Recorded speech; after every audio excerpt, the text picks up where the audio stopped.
To the jobs the government is creating now, an army of new IRS agents to enforce the health care law. And today, Republicans were demanding answers. This is gibberish. We're talking about the most intensely personal issue for the American people. It's not just going to be your income tax any longer. It is going to be, well, I've had a baby. Oh, I've lost my job. I've gotten a promotion.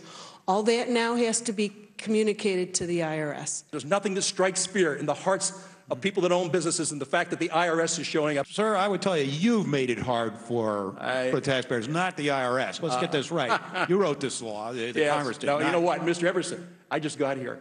I've only been here for 19 months. No, I didn't write it. In fact, nobody even read it before they passed it. This government is crushing job creators.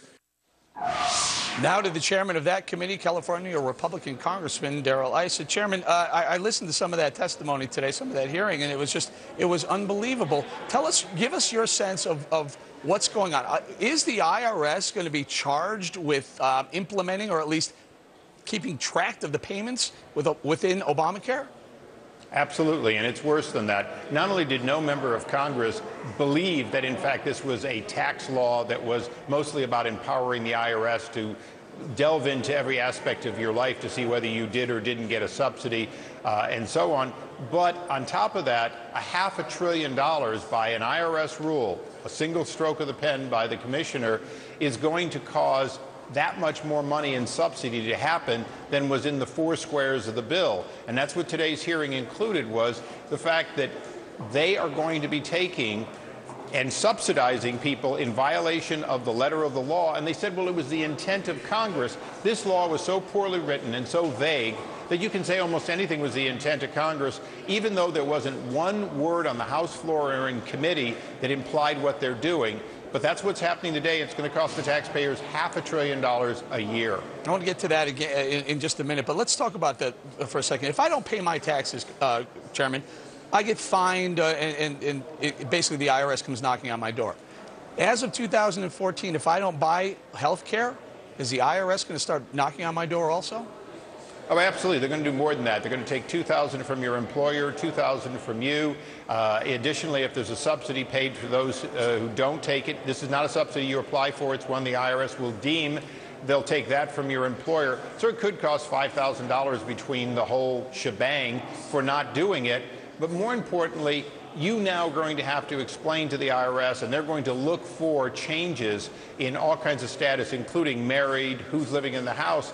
And it means that there will be more information collected and disseminated by the IRS on a monthly basis than the census even does. That's part of the challenge. It's part of a challenge that we heard today the IRS is not ready for. Chairman, how many IRS agents are they proposing it will take to implement Obamacare? Well, they're estimating 800 and some.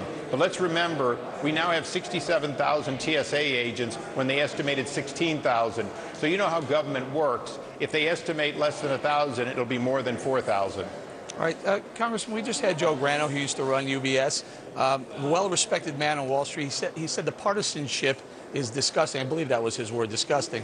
What do you make of that? Well, I think partisanship for the sake of partisanship is always wrong, and I think that's an important thing, to look for an opportunity to work across the aisle anytime you can. But the divide between the two parties in areas of which way we think the country should go, smaller government, lower spending, more empowerment of the private sector, get private jobs going again, versus additional subsidies for public sector activities, that's a big difference, and it's one the voters are going to have to resolve in November. Congressman, I was listening to some of that back and forth with Congressman Kelly there. The people representing, I believe that was people representing the IRS, if I'm not mistaken, they seemed angry, they seemed mad, they seemed defensive. Is this what we're going to expect come, a year from now or so, that the IRS agents that be knocking on our door and with that type of attitude? Well, very clearly, the IRS is being given a job that is far beyond the scope historically of the IRS, and it's going to be a burden on the IRS.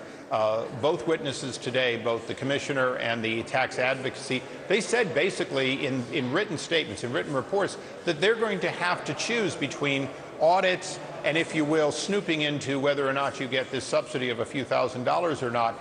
And cumulatively, this subsidy is large. One thing we heard today, too, is you may get a subsidy you didn't even want, and then at the end of the year, you may find $3,000 pulled back out of your tax return for a subsidy you didn't want that didn't go to you. It actually went to a state or federal exchange, in other words, to another government agency.